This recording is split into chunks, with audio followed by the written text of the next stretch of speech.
Bem, na aula passada a gente viu a questão dos três níveis, né? Eu vou dar só uma volta rápida nele, só para a gente lembrar, né? Deixa eu colocar aqui uma ideia dos elementos. Então, você tem aqui o altar de bronze, bacia de bronze, né? Mesa dos pães, altar de incenso, né? A menorá e a arca, né? Então, essa figura do tabernáculo. E lembra, né, um texto que a gente já viu, deixa eu compartilhar para vocês novamente. Esse aqui. Não, esse aqui.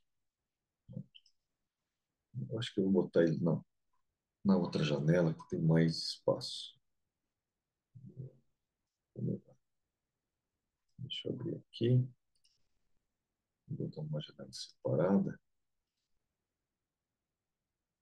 Daí dá para colocar as várias versões. Então, só para lembrar, né? Salmo 77:13, que fala: o teu caminho, ó Deus, é de santidade. Mas também tem uma outra versão, no caso da ACF, né? Que fala que o teu caminho, ó Deus, está no santuário. Então, depende da versão que você tem, essa tradução do texto ele muda, né? A gente viu isso na aula passada, inclusive a NVI também muda um pouco, teus caminhos, ó Deus, são santos. E a NTLH coloca, né, ó Deus, tudo que fazes é santo. Então, você vê que um mesmo texto, você tem formas distintas de fazer esse tipo de tradução.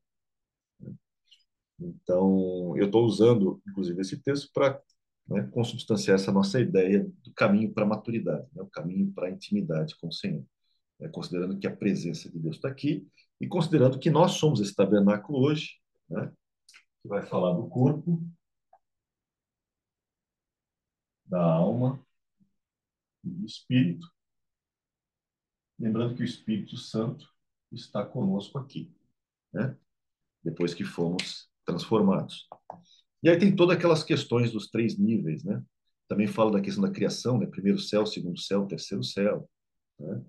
A questão da boa, agradável e perfeita vontade de Deus, né? A fé, esperança e amor, né? Fruto, mais fruto, muito fruto, a 30, 60, 100 por um, né? Pedir, buscar, bater, né? Então você tem várias questões desses três níveis.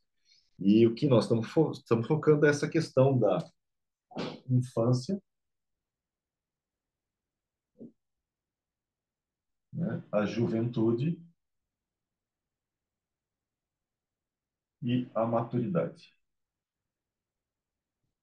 que é o nosso objetivo, né? O objetivo é a maturidade. Por quê? Porque aqui você tem a perfeita vontade de Deus, aqui você tem o amor, né, como uma característica mais forte, né? Lembra, o maior deles é o amor. Aqui você tem muito fruto, aqui você tem a 100 por um, né? Então aqui você está no nível que é a estatura de Cristo, né? Nível que nós vimos na aula passada do teleios, que fala de perfeição, mas também fala de maturidade, né? E nós vimos na aula passada que, né, como aqui está relacionado à fé, né? Fé, esperança e amor, ninguém entra no reino se não for, né, pela cruz de Cristo. Está relacionado ao altar de bronze, né, onde acontece o sacrifício. Então, o primeiro elemento que você vê nesse caminho é a cruz de Cristo.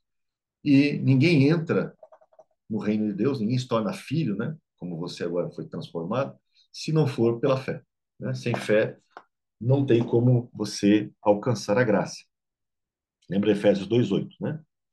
A salvação é pela graça por meio da fé. E sem fé é impossível agradar a Deus. Nós já falamos disso. Lembrando uma coisa importante: não significa que quando você chega aqui, você não precisa de fé.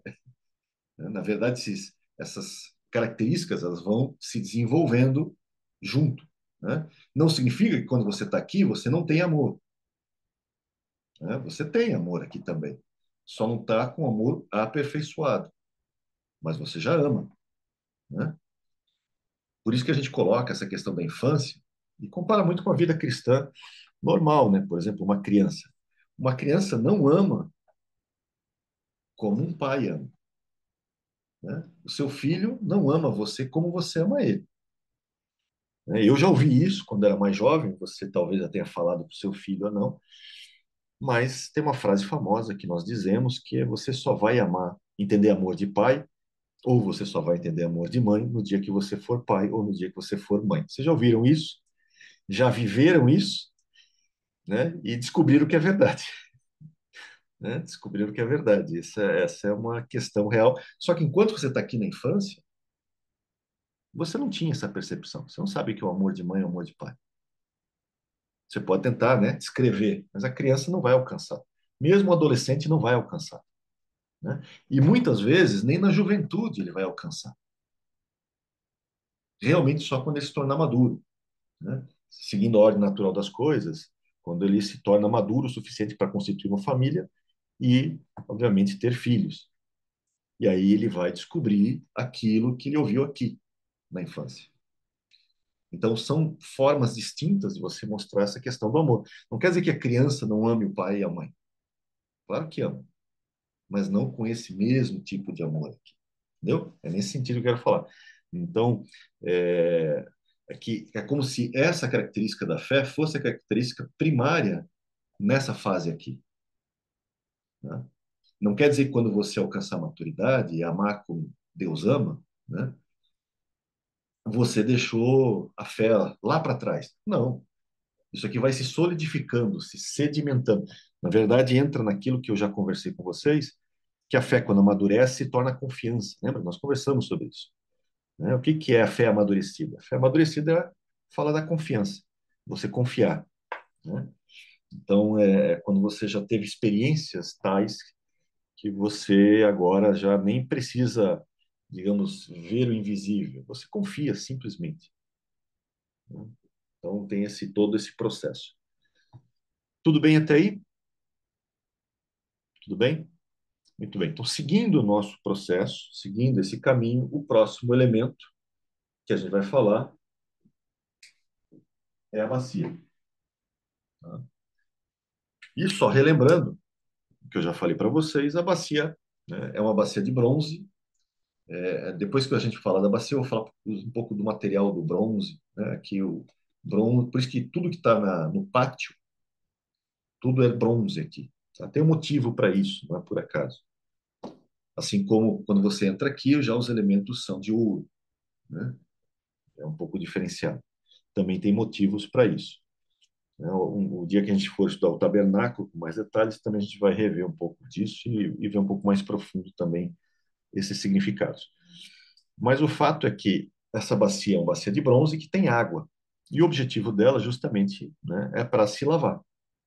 Né? Essa é a ideia.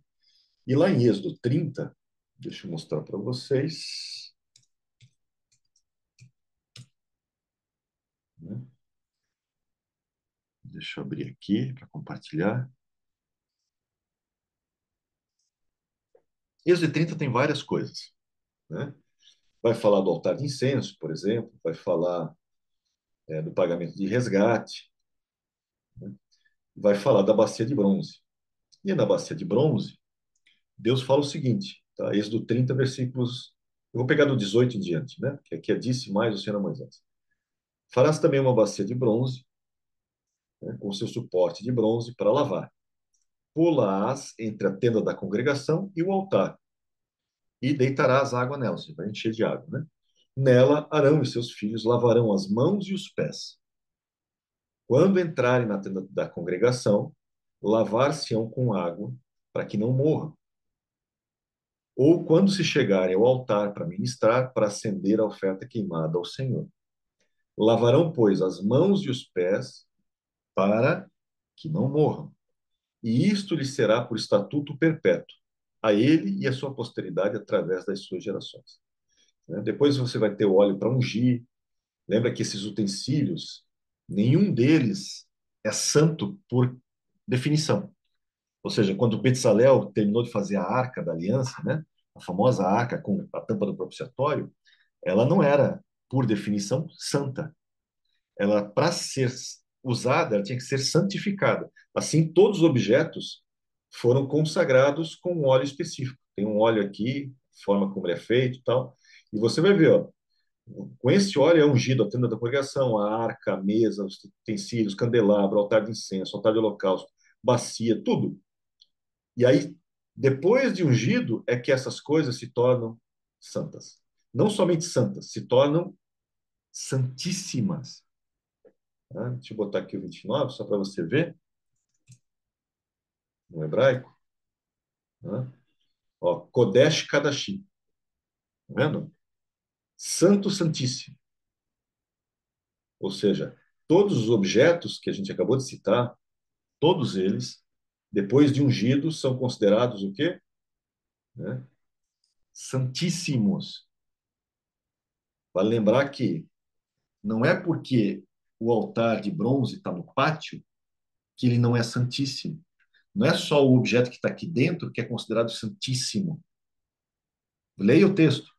Todos esses objetos, depois de ungidos, todos eles são considerados o quê? Santíssimos. Não é só santo, né? É um nível acima, santo santíssimo. Tá? Ou seja, o altar de bronze é santo santíssimo, a bacia, a mesa, o altar de incenso, a menorá e a arca. Não é porque a bacia está aqui no pátio que não seja santíssima. Ela é, porque tudo foi separado, né, para o Senhor e tudo foi ungido. É o que diz o versículo 27 ali, né? Depois você leia. O Êxodo 30 tem muita coisa sobre essas questões aí. Mas bem, a aula é tabernáculo, vamos voltar para o que interessa. Mas só para ficar claro, né? Não é a posição deles que denota seu nível de santidade. Por exemplo, o altar de bronze é menos santo do que a Arca da Aliança, né? Não é. Em questões de unção, todos eles são santíssimos, só para você lembrar disso. Muito bem. Assim como eu e você, né? Fomos separados, somos santos ao Senhor. Lembra disso. Todos fomos santificados pelo sangue de Cristo. Nós falamos disso na aula passada, né? Nele nós somos aperfeiçoados, ou seja, não existe esse processo de crescimento na vida espiritual se não passar pelo aperfeiçoamento em Cristo, aquilo que nós vimos na aula passada, ok? A gente só vai agora pular um nível. Lembra que a gente leu ali que Deus deixa muito claro, né? Arão, que é o sumo sacerdote, e os seus filhos, né? Que são sacerdotes também, mas não sumos sacerdotes, mas candidatos a caso Arão, quando vier a morrer, um deles vai assumir, né? Ou seja, os sacerdotes e o sumo sacerdote, para entrarem aqui, por exemplo, precisam lavar as mãos e os pés. Nós falamos disso no ano passado, né? E o texto é muito claro. Eles têm que lavar as mãos e os pés para que não morram, né? Então, imagina, trabalhe com risco de vida, né? Você está ali, e se você quiser entrar aqui no lugar santo e esqueceu de passar pela bacia, existe um risco, né, de realmente você talvez não conseguir chegar lá. Então, é interessante essas colocações. Só que lembra aquilo que eu falei numa aula passada, não sei se foi na passada ou anterior a ela, que o tabernáculo de Moisés, o chão onde é montado o tabernáculo de Moisés, que tudo era móvel, né? Não é de piso, é o chão mesmo do terreno onde estão montando. Ou seja, não tem piso aqui, não tem, né, nenhum tipo de piso, nem aqui, nem aqui, nem aqui. Ou seja, a base onde é montado o tabernáculo de Moisés é simplesmente o terreno, né, onde ele foi montado. Se tiver areia, vai ser areia, se tiver barro, vai ser barro. É aquele terreno ali, né?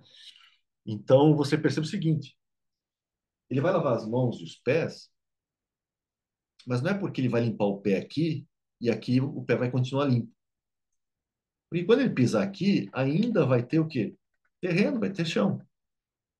Ou seja, não é porque ele lavou o pé que o pé vai se tornar aqui imune, né, ao terreno, como se ele estivesse né, flutuando sobre o lugar santo. Não.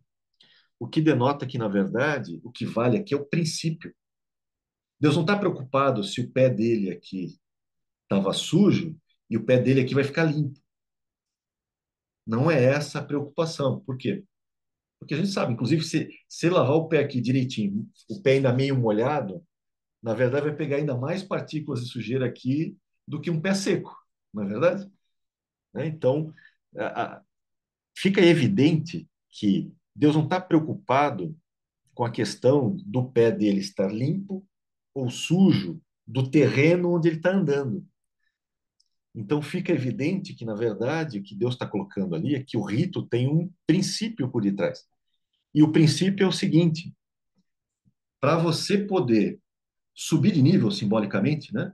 Sair daqui para cá, você precisa estar com mãos limpas e pés limpos, que denota o quê? Mão fala de obras, obras limpas, e pé fala de caminhar, caminhar limpo. O que denota o seguinte: o rito, e isso é muito interessante, porque o Antigo Testamento está cheio de ritos, o livro de Levíticos é só sobre ritos, mas todo rito, esse protocolo, ele tem o objetivo de ensinar algo por detrás, a ensinar um princípio que está por detrás. Não é simplesmente o rito pelo rito. Por que que Deus fez assim? Deu na telha dele? Não. Tem um objetivo. Ele quer te ensinar algo, né? A gente aprendeu isso, por exemplo, quando você pega a festa, né? Eu acho que eu até comentei, a festa dos pães ázimos. Na festa dos pães ázimos, você tem, que é uma festa que acontece na época da Páscoa, né? Você tem a Páscoa, que é o Cordeiro Pascal, e tem os pães ázimos, que vão ser pães sem fermento, que vão ser comidos durante 7 dias. Tem a festa dos 7 dias dos pães ázimos. Está lá em Êxodo 12, 13 e afins. Tá? Vai falar dessa festa com detalhes. E nos detalhes da festa, isso até hoje, inclusive, o judeu faz, mesmo o messiânico muitas vezes também faz. Quando chega a época da Páscoa, 7 dias antes, eles vão buscar na casa inteira se tem alguma coisa com fermento. Então, se tem algum tipo de comida fermentada, se tem algum tipo de fermento, eles vão fazer uma limpa na casa toda, né? Vão separar isso e normalmente eles vão doar para alguém, para que a casa esteja livre do fermento. Por quê? Porque na festa dos pães ázimos não é para ser encontrado fermento na casa de ninguém. Por isso que o judeu também naquele tempo, como está em Êxodo 12, 13, ele vai fazer essa limpa, vai buscar tudo que tenha fermento para que não haja fermento. Por quê? Porque fermento simboliza pecado, né? Nessa questão da festa. Muito bem. Esse é o rito da festa no Antigo Testamento.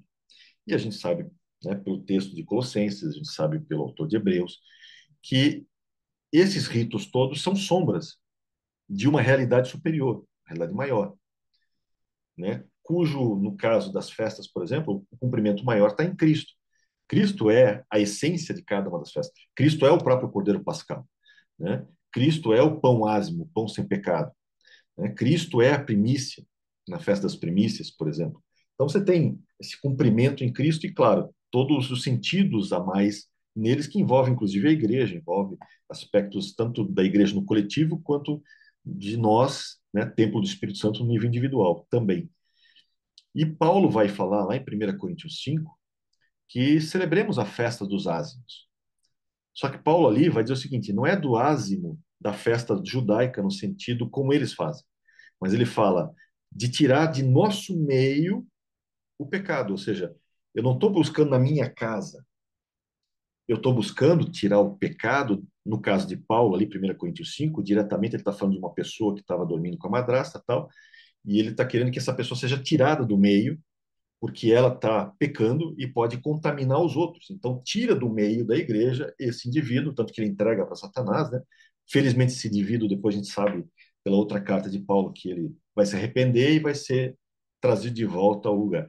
Mas o fato é que, né, Paulo está falando para tirar isso do meio, e aí fala do corpo da igreja, mas também tem uma conotação pessoal, ou seja, é para tirar o pecado de mim, para que não seja encontrado nenhum fermento em mim, nenhum tipo de pecado. Ou fermento também fala, se você lembrar, fala do ensino. Por exemplo, Jesus vai falar, cuidado com o fermento dos fariseus, né? Que está relacionado ao ensino dos fariseus. Então, você busca tirar o pecado do seu meio e os ensinos errados, os ensinos com, né, sabe, com vínculos demoníacos ou heresias ou algo assim, tira do vosso meio.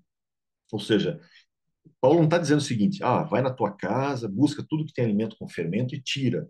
Não, Paulo está dizendo o seguinte: não é para encontrar pecado em você. Você é a casa, você é o templo do Espírito Santo.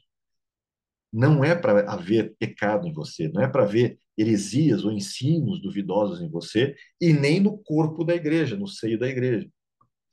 Essa é a realidade. Mas o rito, né, tem o objetivo de fazer o quê? De ensinar essa realidade com mais intensidade, com mais força. Então, você pode usar o rito do Antigo Testamento para mostrar o quão sério isso era, mas na realidade agora fica mais evidente. Estou me fazendo compreender? Vocês estão entendendo, gente? Né?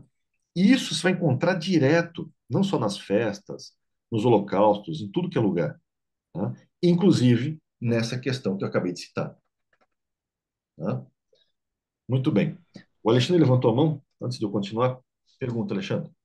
Pastor, assim, eu sei que não é bom interromper no meio, mas é que é muito, eu acho que vai casar com a minha pergunta.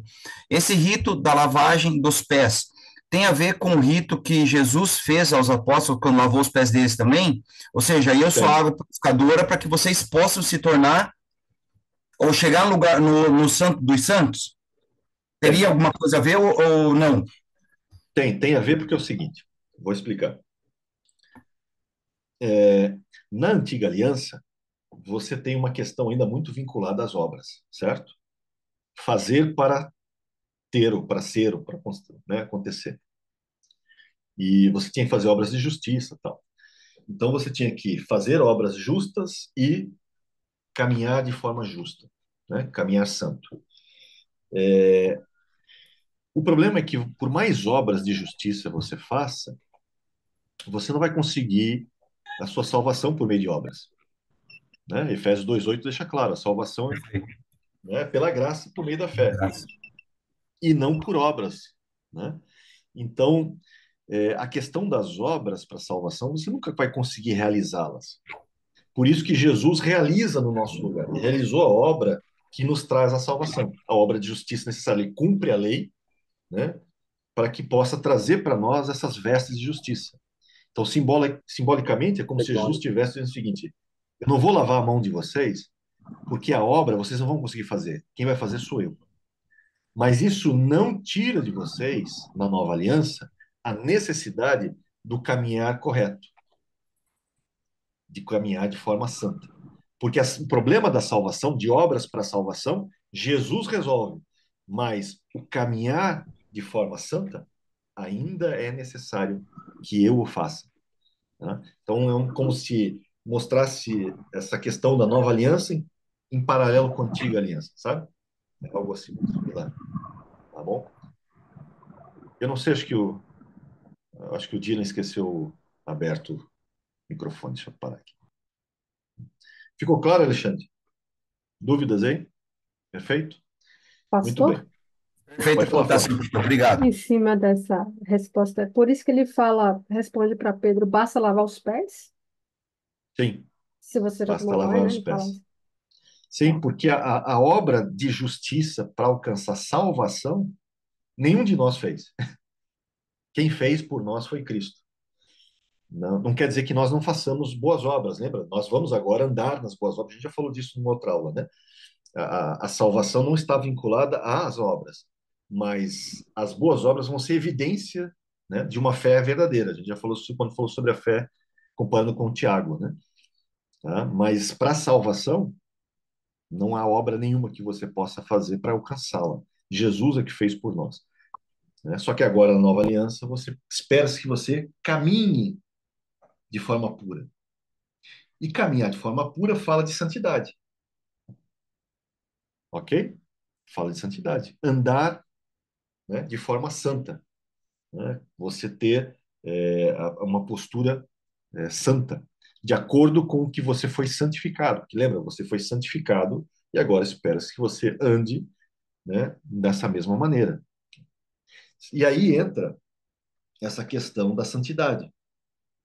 Por isso que você já percebe o seguinte: aqui na bacia, bacia com água, que fala de purificação, fala de, né, santidade. Esse é o tópico que está relacionado à bacia. Então você vai se lavar do quê? Das impurezas. O que que você está lavando?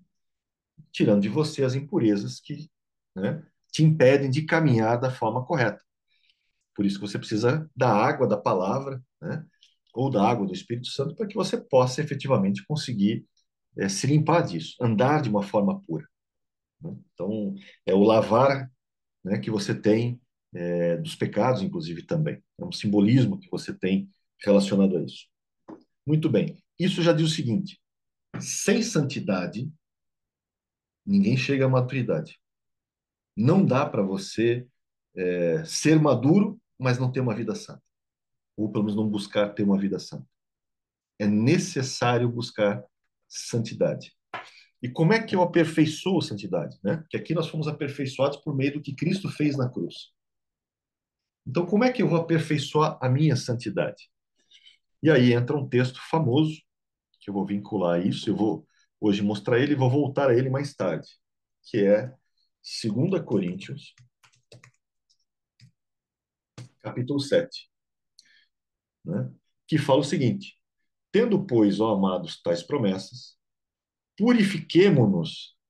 Está falando para quem? Para a igreja, né? Está falando para a igreja de Corinto. Purifiquemo-nos de toda impureza, tanto da carne como do espírito, ou seja, do seu ser, né? Como um todo. Aperfeiçoando a nossa santidade aonde? No temor de Deus. Então, como é que eu vou desenvolver a minha santidade?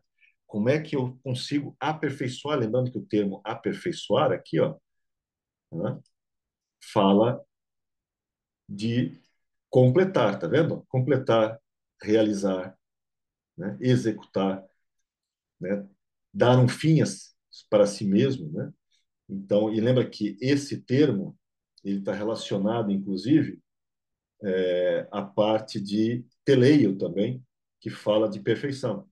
Opa, isso aqui não está abrindo aqui. Peraí. Deixa eu ver se agora ele vai. Ó, teleu, que fala justamente dessa questão, né, de levar para um fim, de terminar, né, que está relacionado justamente a essa questão de chegar ao fim, ao objetivo. Então, quando você fala que eu vou aperfeiçoar o quê? A minha santidade por meio do temor, ele está dizendo o seguinte: como é que eu consigo levar uma vida santa? Como é que eu consigo chegar que a minha santidade alcance, né, a maturidade, alcance o objetivo dela? Temor de Deus.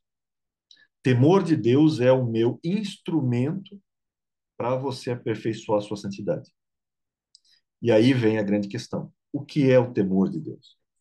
Né? O que é o temor?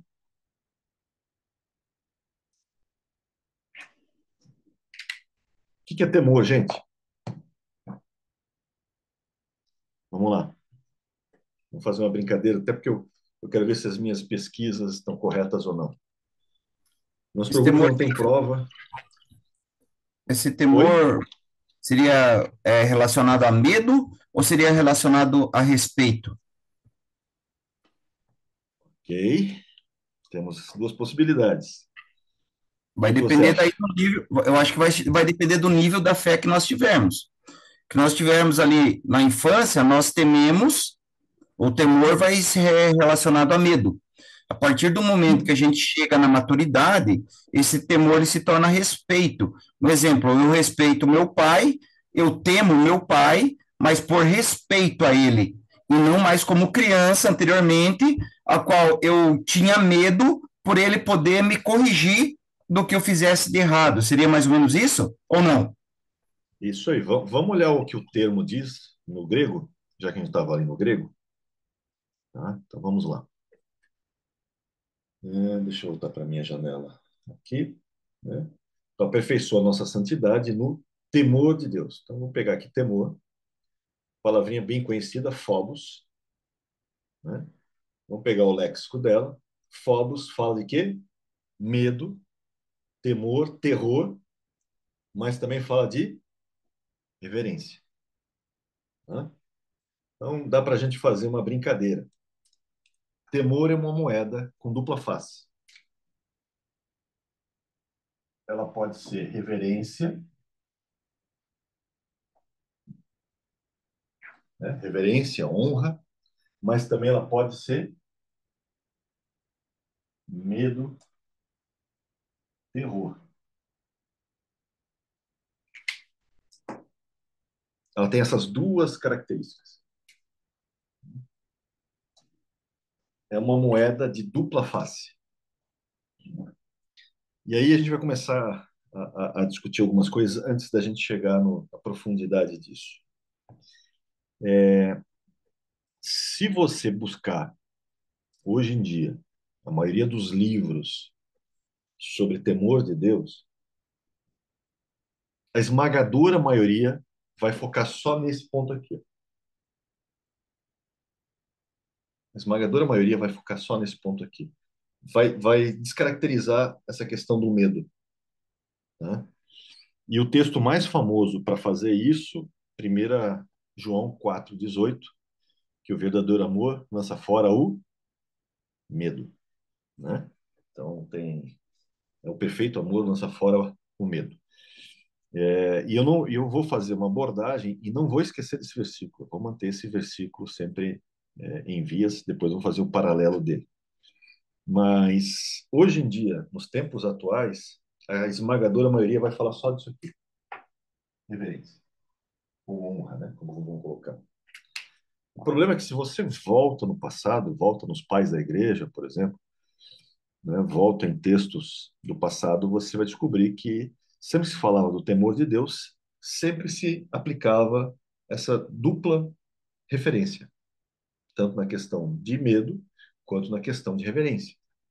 Um texto famoso sobre isso, por exemplo, você vai encontrar, né, já que a gente está falando de temor a Deus, vamos pegar um salmo que vai falar sobre isso, deixa eu só achar aqui.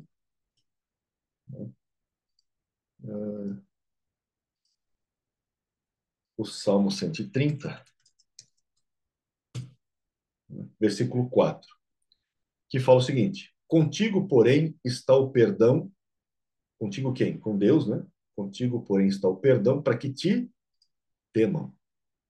E aqui, a exemplo do que a gente viu no grego, né? Do phobos, né? Você tem ire, que fala de temer, reverenciar, mas também de ter medo, de ser temível, pavoroso, né? Amedrontar, aterrorizar. Ou seja, o termo no hebraico não destoa tanto do termo em grego. Basicamente, os dois falam da mesma coisa. Tudo bem até aí? Tudo bem? Por que que hoje em dia se foca muito mais na questão só da reverência, né? Só da honra, e não da questão do medo e terror? Porque hoje em dia se considera isso aqui como algo negativo, né? Isso aqui é considerado uma coisa negativa. E a gente está numa época, época inclusive do politicamente correto, né? Em que inclusive se transformou a Deus como se Deus fosse somente amor, né? Não, você não pode, você pode falar que Deus é amor, mas você não tem a mesma liberdade para falar que Deus é justiça, juízo, santidade, né? Então você vai encontrar muitas pregações focando no amor de Deus. Pouquíssimas pregações vão focar na justiça e no juízo de Deus, ou na santidade de Deus, né? Como se Deus não fosse, né, mais juízo, como se ele tivesse convertido na cruz, né? Alguns costumam dizer o seguinte: não, Deus na cruz ele se converteu, ele deixou de ser aquele, né, Deus terrível, muitas vezes irado, iracundo, né? E agora ele é né, um Papai Noel, né? Paz e amor, tranquilidade, tá tudo bem, né? Deviam falar isso para Anania e Safira, para ver se é verdade, né? Lá em Atos 5. Deviam perguntar para eles se isso procede, né? A verdade é que Deus é o mesmo, lembra disso? A própria Bíblia diz, né? Nele não há sombra nem variação de mudança. Deus não mudou, né, os seus atributos, as suas características ao passar do tempo e muito menos por causa da cruz. O que mudou com a cruz é a forma de se relacionar com a humanidade. A aliança mudou, né? Mas assim como tem João, né, 3,16, lembra que existe João 3,36, né? Vai lembrar disso. Bom, só para relembrar, o João 3,16 todo mundo conhece, que Deus amou o mundo de tal maneira né, que deu o seu Filho unigênito para que todo aquele que nele crê não pereça, mas tenha vida eterna. Só que no mesmo capítulo, no último versículo, né, o texto vai dizer: por isso, quem crê no Filho tem a vida eterna. Todavia, o que se mantém rebelde contra o Filho não verá a vida, mas sobre ele permanece a ira de Deus. Né? Então, a ira de Deus ainda está presente naqueles que não aceitam ao Filho, ou naqueles que se rebelam contra o Filho. Né? Então, essa questão da ira, né, ela não deixou de existir. Ainda é um aspecto, né, que permanece. Inclusive, Paulo vai falar sobre os filhos da obediência e os filhos da ira. Então, essa questão ainda existe hoje, mas por causa do politicamente correto, por causa de novas teologias, tiraram um pouco os significados de algumas coisas e com isso se perde algo, né? Por quê? Usando o exemplo do Alexandre, né? Uma criança, por exemplo, ela vai deixar de fazer, né, alguma arte, né, ou alguma traquinagem porque ela respeita, tem reverência ao pai e à mãe? Ela tem maturidade para isso? Uma criança que tem maturidade e ela pensa assim, não vou fazer essa traquinagem porque eu respeito muito meu pai e minha mãe, eu honro eles demais, então eu não vou fazer. Você acha que uma criança tem essa mentalidade, essa maturidade? Então por que que ela não faz a traquinagem dela? Principalmente se o pai está na sala ou a mãe está na sala, né? Ou está perto. Por Por medo, medo. Medo. Medo do quê? Vai deixar de ser filho? da correção, É, medo de ser alguns até corrigido. pode ser, né? Mas o medo é da correção, o medo é da disciplina, o medo é da varada, né? E vale lembrar que Deus também dá varada, né? Para quem não sabe que Deus dá varada, né, vou refrescar a memória de vocês, A sua vara e teu né? cajado me consolam. Hebreus 12, vamos ler aqui o 5 e o 6. Estais esquecidos da exortação que, como a filhos, discorre convosco. Hebreus, gente, é nova aliança, Novo Testamento. Tá? Filho meu, não menospreze a correção, que vem do Senhor. Nem desmaies quando por ele és reprovado. Né? Lembra muito aquele filho que vai ver que vai vir a varada, vai vir o castigo e já deita no chão, né? Já foge. Mas o texto diz, ó, porque o Senhor corrige a quem ama e açoita, dá varada a todo filho a quem recebe. Ou seja, a disciplina é para os filhos e a correção e a varada é para os filhos. Então, voltamos à questão.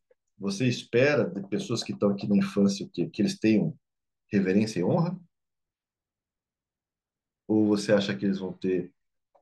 O que é mais condizente com essa fase? Você percebe?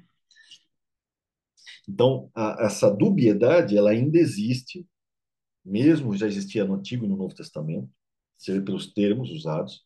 Só que nós vivemos uma época complicada, né? Vou dar um exemplo para vocês sobre isso. Quem já leu esse livro aqui, ó, do George Orwell, 1984? É famoso hoje, né? Porque a gente está quase vivendo essa sociedade distópica aqui, né? E esse livro foi escrito, obviamente, não em 84, né? Exatamente. Há muito antes do que isso.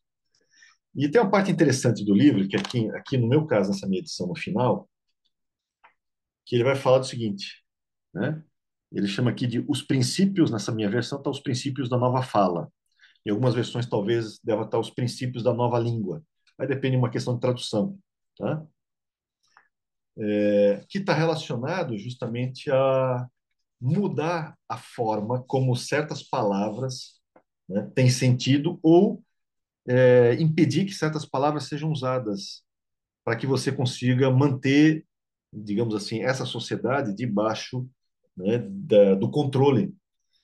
Então, existe um objetivo para isso, né? Essa questão de você criar, não criar novos termos, mas tirar dos termos o seu sentido real, abrangente, ou até mesmo proibir certos termos para que você consiga manter, né, o povo no cabresto, digamos assim.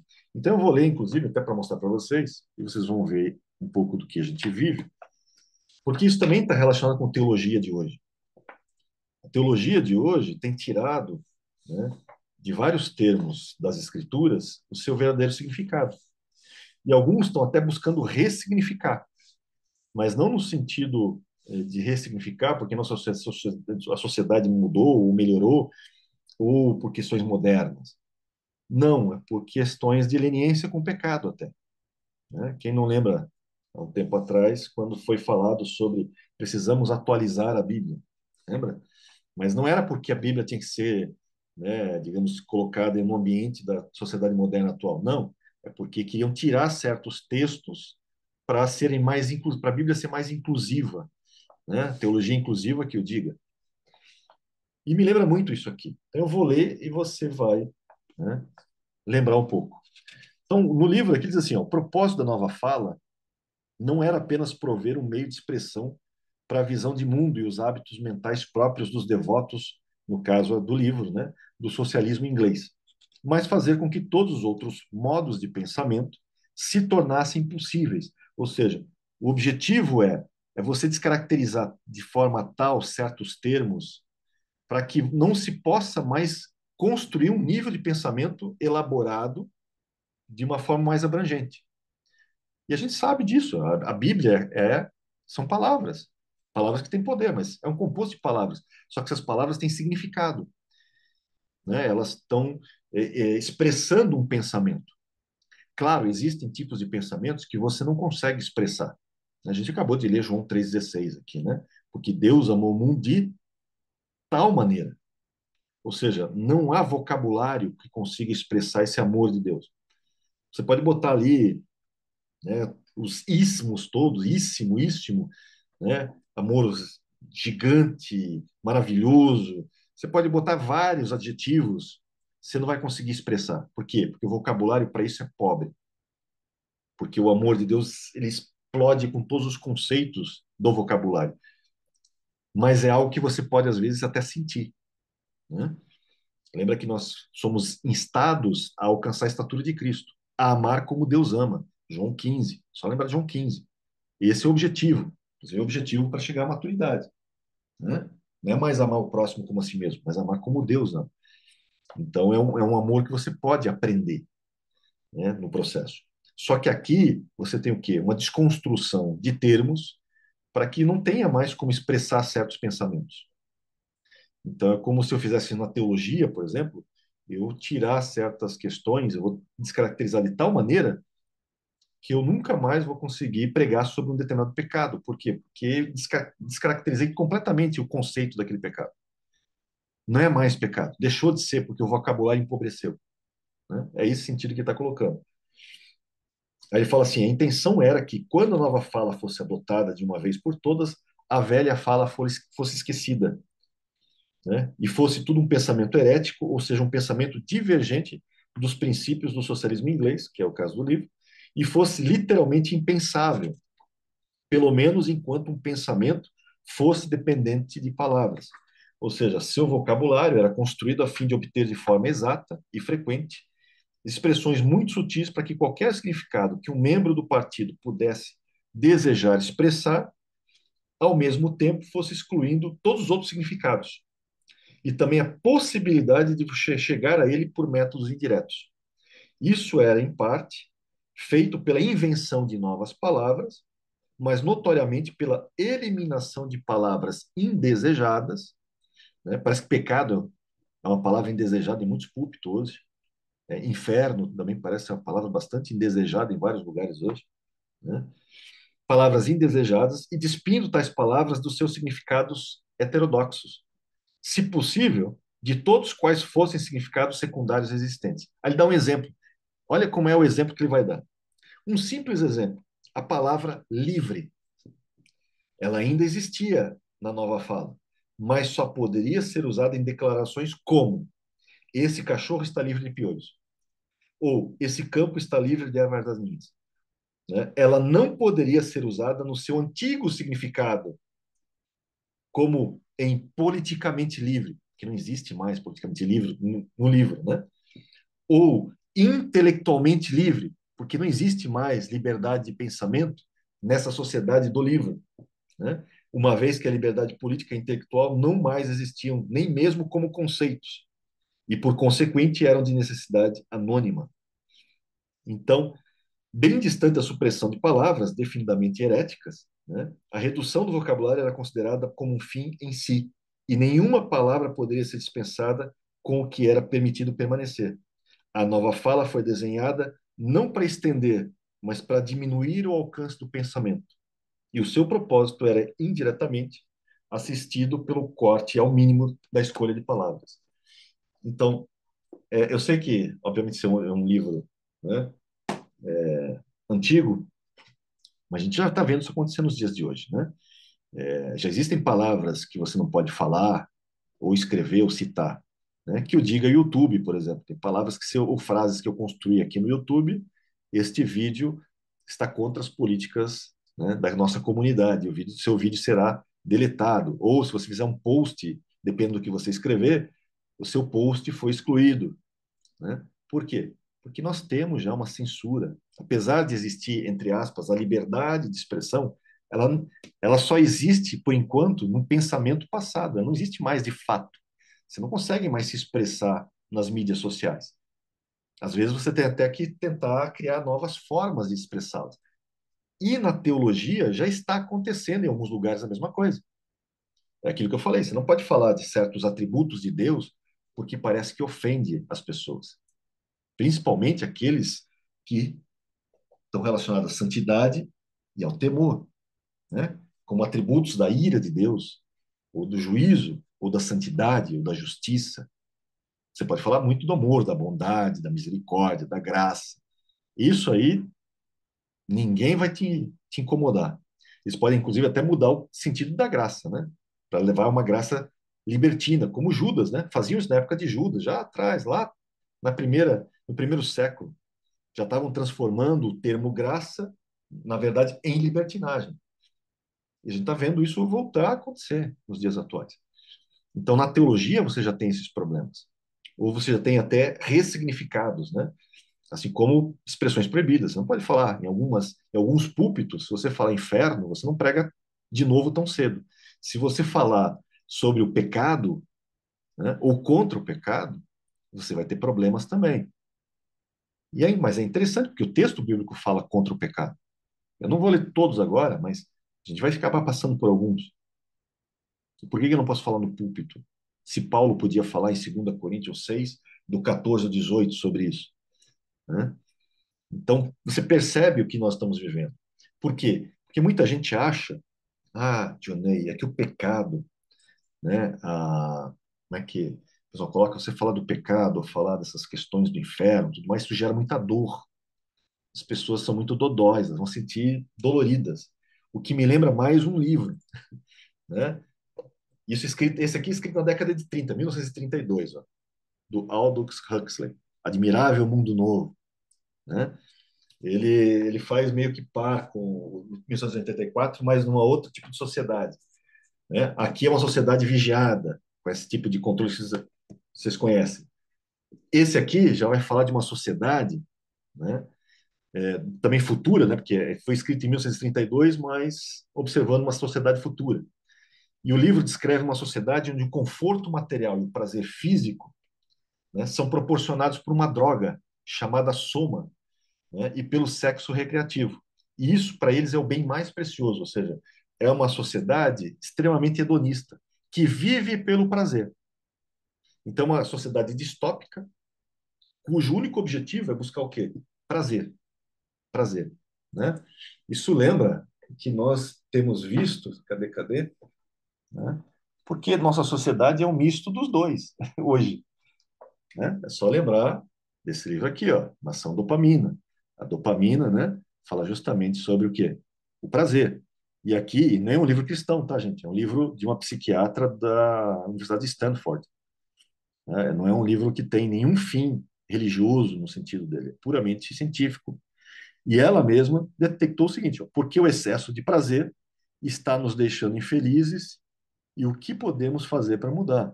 Por quê? Porque as pessoas estão viciadas em opioides, por exemplo, em drogas ou em sensações de prazer dos mais variados tipos, incluindo o sexo, por exemplo. Mas não só isso, né? As mídias sociais. O pessoal está no TikTok ali, buscando sempre o próximo vídeo, aquele que vai me dar uma nova injeção de dopamina, como ela coloca no livro, né? Como se a mídia social hoje, o smartphone, fosse a nova agulha hipodérmica da sociedade. As pessoas estão viciadas, não conseguem desgrudar do celular. Por quê? Porque busca dopamina, né? Viciado no prazer. Por que eles querem prazer? Porque eles não querem dor. Como a sociedade desse livro do Aldous Huxley, né? Admirável Mundo Novo. Ou seja, eles não queriam saber da dor. Inclusive, no livro, né? Você tem um personagem principal, que é o Bernard Marx, né? E ele não se sente se encaixando na sociedade por causa da sua estatura. E com o tempo ele percebe que as pessoas nesse mundo elas são mantidas reféns não pela tirania da força, mas pela tirania do prazer. E aí ele deixa de tomar essas drogas, a droga soma, por exemplo, né, que instiga o prazer, e ele se abstém também da questão do sexo, né, da dopamina, sabendo inclusive que isso vai aumentar a dor. Só que ele escolhe a dor. Por que que ele escolhe a dor no livro? Porque a dor é a porta de entrada para ele para um conhecimento. A dor é uma necessidade muitas vezes, né? Você já imaginou se você não sentisse dor nenhuma, né? Tem uma doença, por exemplo, né, que justamente ela é preocupante. Se não me engano, acho que é insensibilidade congênita à dor e anidrose. É ICDA, acho que é a sigla. É uma doença rara, mas extremamente perigosa. São pessoas que não sentem dor. Então, se ela botar a mão numa frigideira com óleo quente e não perceber, ela não vai sentir dor nenhuma. Só que você sabe o estrago que vai fazer na mão dela o óleo quente se ela fizer isso, né? Ou se ela correr de bicicleta, quebrar, né, quebrar a perna, não vai sentir dor. E se ela tentar andar, você tem ideia do estrago que vai fazer no seu, né, na sua conjuntura óssea e tecidos e tudo mais, né, nervos. Por quê? Porque como ela não sente dor, e a dor também é uma forma de proteção, né? Quando você pega, sente algo quente, porque você não quer, né, sair queimado. Ou quando, né, acontece algo, você quebrou alguma coisa ou torceu para não, né, causar uma luxação maior ou até, né, algo pior. A dor te impede de você, digamos, correr risco de vida até, né, perder a sua vida, justamente por isso. Então nós vivemos uma sociedade onde você não prega certas coisas, senão as pessoas vão sentir dor. Então não fala do pecado, não fala, né, do inferno. Isso dói, isso dá medo. Por quê? Porque dor, medo, terror, né, se tornaram sentimentos banidos, não são bem quistos na nossa sociedade atual. O problema é que a Bíblia está cheio deles, cheio deles. Inclusive quando Deus exerce juízo sobre o povo, não é só sobre o ímpio, sobre o povo mesmo, porque Deus castiga, lembra? Nós lemos agora. Deus corrige, castiga, inclusive, e dá varada a todo, né, filho a quem recebe. Ou seja, faz parte do processo. Inclusive, o texto mesmo diz, nós lemos, né? Quando Deus reprovar você, não desmaia. Né? Não fique com esse pavor todo. Inclusive, o texto, se você pegar e continuar, ele vai deixar muito claro que aquela situação é incômoda. Tá aqui, ó. Vou ler o versículo seguinte, né? Toda disciplina, ó, versículo 11, toda disciplina com efeito, no momento, não parece ser motivo de alegria. Não é mesmo. Mas de tristeza e dor. Ser rejeitado, ser reprovado, né, gera essa dor. Só que depois, entretanto, vai produzir o quê? Fruto pacífico aos que têm sido por ela exercitados, fruto de justiça. Esse é o objetivo. Inclusive, né, ele vai dizer o seguinte: Deus, porém, nos disciplina para aproveitamento, para sermos participantes da sua santidade. E nós estamos falando o quê? Do aperfeiçoamento na santidade por meio do temor do Senhor. Então está relacionado. Percebe como isso é importante, gente? Tudo bem até aqui? Eu acho que o Alexandre levantou a mão e a Mônica também. Eu vou para um novo tópico, mas Viu, né? pastor? Não, é só para acrescentar, né? Esse livro é de 49, né? Ele foi publicado em 49, do George Sim, Orwell. E tem um filósofo inglês do século XV, isso aí eu estudei na época da faculdade, chamado Thomas Hobbes. E ele sei, falava sei que quem é. o Estado ele tinha que ser como o Leviatã, ou seja, Sim, as pessoas deviam temer o Estado, né? E hoje o que nós vemos é que a sociedade está caminhando exatamente para isso, onde o Estado tem o poder, né? O próprio livro ali, quando ele fala da nova fala, eles sim, reescrevem a história.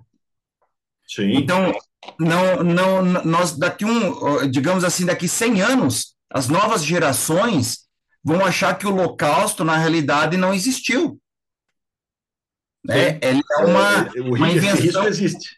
é, e isso é é o que eles querem fazer com a Bíblia, Sim, principalmente com as teologias queer, onde englobam na Bíblia pelo amor de Cristo, pelo amor de Deus, né, as pautas LGBTs e e os casamentos homossexuais, ou nessa parte, onde você hoje dentro da igreja, se você falar condenando isso, que está na Bíblia, 1 Coríntios 9 fala, né, que não herdarão o reino de Deus, os idólatras, os efeminados e assim por diante. Ou seja, está na Bíblia.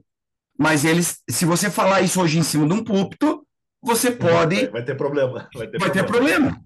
Né? Então, eles estão reescrevendo a história, inclusive vai chegar um ponto que eu acredito que a Bíblia vai ser reescrita ou vai ser tirado alguns tópicos para se adequar à sociedade que nós estamos criando, ao que o povo ou que o Estado está criando para benefícios próprios. Não sei se o meu raciocínio está correto, talvez o senhor possa dar uma. O texto bíblico já diz isso, né? Que no tempo, o próprio Paulo, quando escreve a Timóteo, fala, né, que nos últimos dias procurarão, né, tendo comichão nos ouvidos, procurarão mestres segundo as suas próprias concupiscências, seus próprios desejos. Então, já está acontecendo, já acontecia naquele tempo, mas a tendência é que nos últimos dias Paulo está dizendo assim, isso vai se intensificar de tal maneira que vai ter muito disso. Eu vou falar disso mais para frente, tá? Mas é isso aí. Mônica, diga lá. Então, e que o Alexandre falou, eu já ouvi falar que tem uma Bíblia aí LGBT, né? Sim, tem, E tem Bíblias para todos os gostos e sabores, inclusive esse. aí está dizendo lá que Davi era apaixonado por Jonatas. Sei disso, sei. Ai, meu Deus do céu. Mas eu espero que a gente não chegue a 100 anos, não, viu, pastor? Que antes, né, a gente Que vai Deus tenha embora misericórdia de nós, né? da Que Deus tenha misericórdia misericórdia para ver e se... venha breve, em breve. É. A Sônia escreveu aqui, fui falar sobre virgindade numa pregação, quase apanhei. Eu entendo você, entendo você. Diga lá, Vicente. Boa noite, todo mundo aí. Dá para me ouvir bem? Dá para ouvir sim. Então, essa semana eu estava vendo um vídeo no YouTube de um. É um rapaz que ele vai para frente das igrejas lá nos Estados Unidos com a placa para denunciar o pecado daquela igreja, né? E uma igreja Sim, batista lá nos Estados Unidos estava com uma bandeira LGBT na frente, né?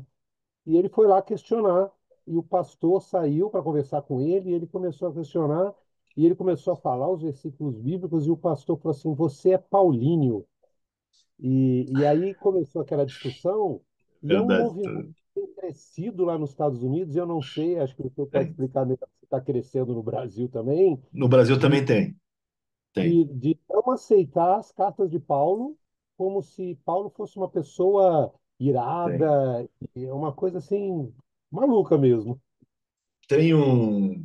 Inclusive, falando já do Brasil, nessa questão, tinha um canal, eu não vou nem citar exatamente, mas tinha um canal chamado. Eu já chamava naquela época de ciência de mentira, né? Eu já dizia que era o contrário disso.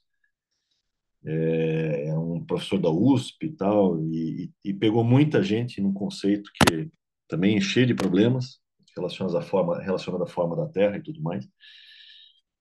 E na época, já anos, muitos anos atrás, eu já dizia, ó, cuida com esse cara, cuida com esse tipo de movimento, esse tipo de coisa tem problema, tem vários problemas. Não é só por causa da questão da forma da Terra, não, tem outras coisas aí.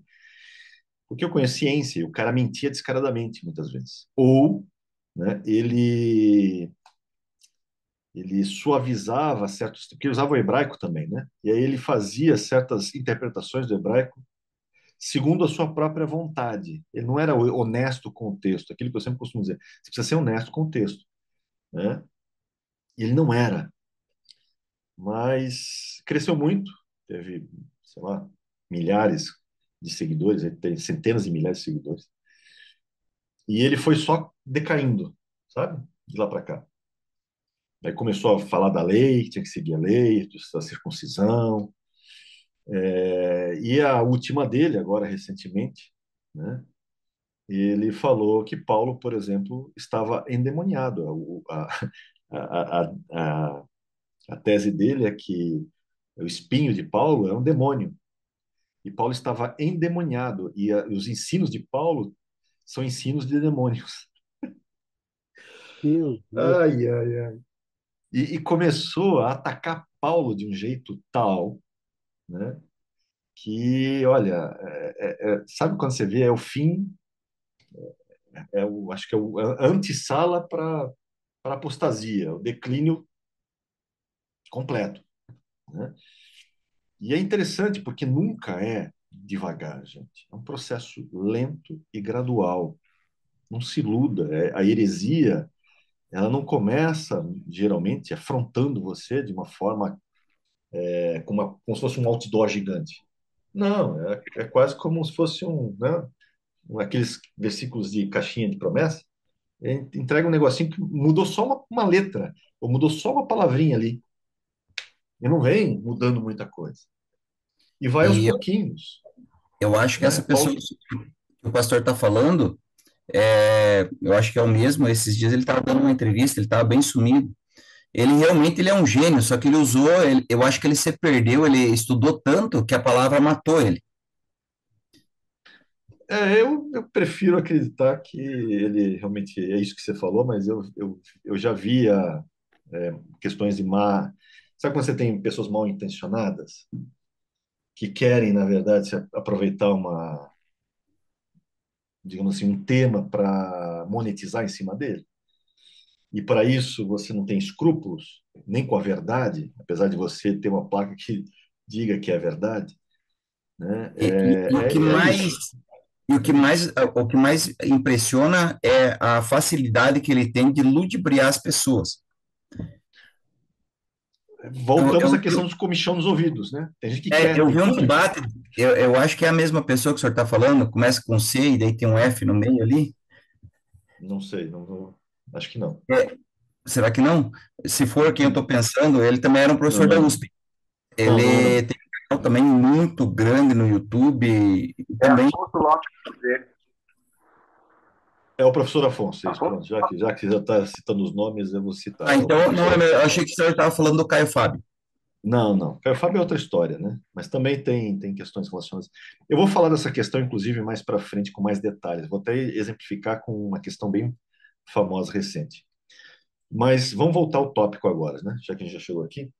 O foco é, a gente precisa resgatar certas questões que estão se perdendo de conceitos. A gente precisa ver esses conceitos e voltar às escrituras. Então vamos voltar para a escritura para entender, né, o que o temor do Senhor é na sua abrangência. Né? E só para lembrar, eu não esqueci 1 João 4:18, tá? Eu sei dele e a palavra ela se harmoniza, não se preocupe com isso. Mas vamos entender um pouco disso de uma forma mais abrangente. Salmo 25. Vamos ler alguns textos aqui só para a gente ver. Tá? Salmo 25, eu vou ler do 10 em diante. Todas as veredas do Senhor, todos os caminhos do Senhor são misericórdia e verdade para os que guardam a sua aliança e os seus testemunhos. Né? Por causa do teu nome, Senhor, perdoa a minha iniquidade, que é grande. Ao homem que teme ao Senhor, vou pegar aqui o teme novamente, né? Essa palavrinha teme, né? Iarê, né? Fala de temer, nós já vimos aqui, ó, temer, reverenciar, ter medo, né? Mas também fala de honrar, respeitar, né? Ao homem que teme ao Senhor, ele, o Senhor, o instruirá no caminho que deve escolher. Até porque Provérbios 1,7 diz que o temor do Senhor é o princípio da sabedoria, né? Na prosperidade repousará sua alma, e a sua descendência herdará a terra. Porque a intimidade do Senhor é para os que o amam. Não. A intimidade do Senhor é para aqueles que o temem, aos quais ele dará a conhecer a sua aliança. E quando fala de intimidade, só para você saber o termo no hebraico, tá? Vem de sod, né? Sod fala justamente disso, né? Um conselho, né? Fala da assembleia, fala também do segredo, por exemplo, o segredo do Senhor, a intimidade do Senhor, né? O concílio do Senhor é para aqueles que o temem. E a palavra temer aqui, né? Deixa eu botar o 14 em evidência, só para você ver o termo, também é a mesma relacionada ali, né? IR, que é este aqui, ó, né? Que nós já vimos aqui o léxico dele. Né? Por que o texto não diz que a intimidade do Senhor é para os que o amam? Inclusive, Sod, que é esse nível do segredo, né? Quando você pega a literatura rabínica, você vai descobrir que existem 4 tipos de interpretações. Né? Os rabinos, quando vão interpretar o texto bíblico, eles geralmente fazem, né, 4 tipos de interpretações, e o mais profundo deles é o nível Sod, que eles chamam, que é o nível do segredo, é o nível profundo. E que é a mesma palavrinha que está sendo usada ali para falar sobre a intimidade do Senhor, né? Os segredos do Senhor, o conselho do Senhor. Ou seja, né, nós estamos falando justamente disso, da intimidade. Não tem como alcançar a intimidade sem passar pela santidade, e a santidade é aperfeiçoada por meio do temor. Sem temor, não tem como chegar a esse nível de intimidade. Faz parte do processo. O temor do Senhor é para aqueles, né, que realmente buscam essa intimidade. Por isso que é tão fundamental você entender essa questão do temor. Vamos pegar mais alguns textos aqui, ó. Inclusive, você sabe que essa questão do temor está vinculada à santidade, porque o texto bíblico, Levíticos 19:2, deixa muito claro, né? Santos sereis, porque eu, o Senhor vosso Deus, sou santo. Né? Deus é santo. Ah, Johnny, mas isso aqui é Antigo Testamento. Não, gente, você tem isso aqui, ó, 1 Pedro 1,16.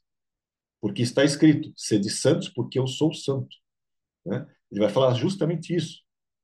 Né? Diz assim, ó, como filhos da obediência, não vos amoldeis a paixões que tinhas anteriormente na vossa ignorância. Pelo contrário, segundo é santo aquele que vos chamou, tornai-vos santos também vós mesmos em todo o vosso procedimento, em todo modo de agir. Né? Porque está escrito, sede santos, porque eu sou o santo. Ele está citando Levíticos 19:2. Né? E ele vai falar, inclusive, isso aqui, né? Ora, se invocais como Pai aquele, sem acepção de pessoas, né, julga segundo as obras de cada um, portai-vos com temor durante o tempo da vossa peregrinação. E temor aqui, novamente, ó, phobos, fala de medo. Né? Então está relacionado, está vinculado.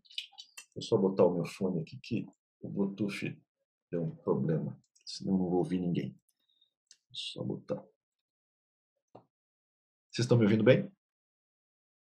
Muito bem. Deixa eu pegar um outro texto aqui. Então você vê que há um vínculo direto da santidade com o temor também, né, nessa questão dos textos.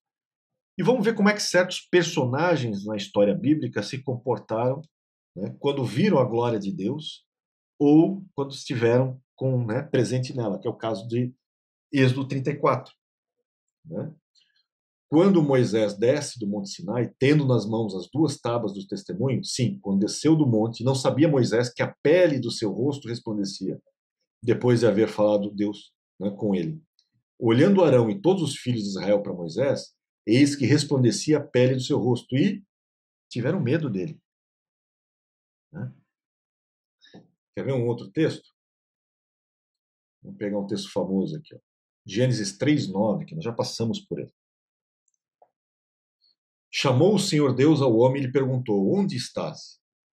E Adão, né, ele respondeu, ouvi a tua voz no jardim, e porque estava nu, tive medo e me escondi.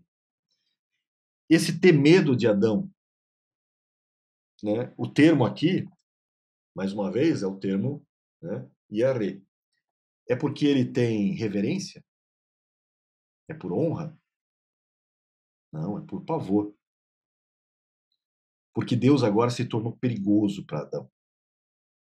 A santidade de Deus tornou, tanto para o homem quanto para a mulher, né, porque ambos pecaram, tornou a presença de Deus algo extremamente perigoso, mortal até. E por isso que ele tinha medo. Por isso que ele se esconde. Né? Por quê? Porque o pecado faz isso. Né? O pecado faz isso, a nossa falta de santidade faz isso, né? O nosso modo de agir faz isso. Inclusive, mesmo com pessoas, quer ver um outro exemplo? Né? Vamos pegar aqui, ó. Vou pegar Daniel, tá? Daniel 10. No terceiro ano de Ciro, rei da Pérsia, foi revelada uma palavra a Daniel, cujo nome é Beltesazar. A palavra era verdadeira e envolvia grande conflito. Ele entendeu a palavra e teve a inteligência da visão. E aqui no versículo 5, né, diz assim, ó, levantei os olhos e olhei, e eis um homem vestido de linho, cujos ombros estavam cingidos de ouro puro de Ufaz, o seu corpo era como berilo, o seu rosto como um relâmpago, os seus olhos como tochas de fogo, e os seus braços, seus pés brilhavam como bronze polido, e a voz das suas palavras era como o estrondo de muita gente. Só eu, Daniel, tive aquela visão. Os homens que estavam comigo nada viram. Não obstante, caiu sobre eles grande respeito, honra, não, medo, terror, tanto que fugiram, se esconderam. E aí ficou Daniel. Né? Fiquei, pois, eu só, contemplei esta grande visão e não restou força em mim. O meu rosto mudou de cor e se desfigurou, não retive força alguma. Contudo, ouvi a voz das suas palavras e, ouvindo-a, caí sem sentidos, rosto em terra. Tanto que depois, quando ele vai tocar, né, ele vai falar justamente, né, para ele não temas. Por quê? Porque Daniel levanta-se e se põe em pé tremendo. E a gente está falando de Daniel.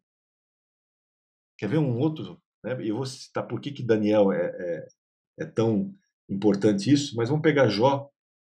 Jó, depois que tem a revelação de quem Deus é, né, ele fala assim, ó, eu te conhecia só de ouvir, mas agora os meus olhos te veem.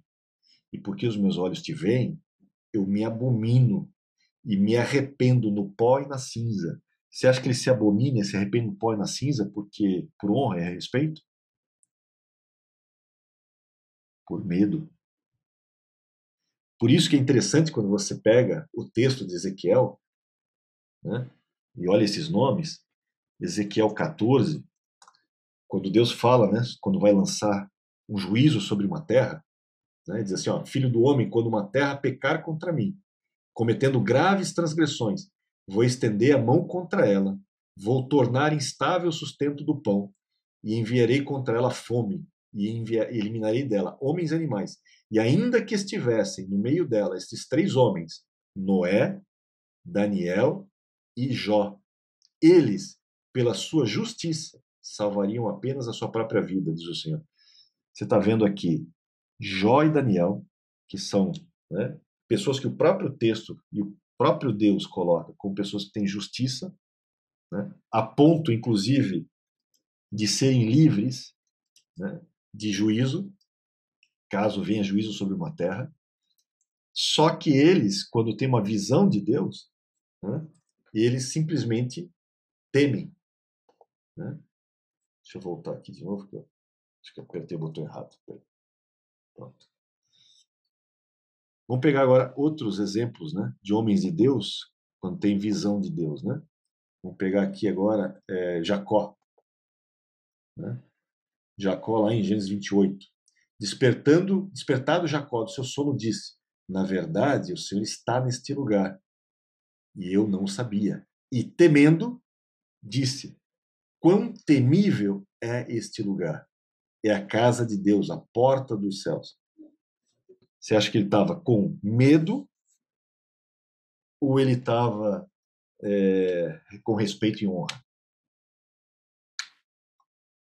Você percebe que todos esses textos que nós estamos lendo aqui, ó, todos eles falam do temor desses homens, mesmo homens com uma justiça tal que o próprio texto vai falar deles, que lembra Noé, né? Por exemplo, que vai estar em Noé. Noé é um homem que encontrou graça, né? Porque era um homem justo na sua época e escapa do dilúvio e ainda leva toda a sua família.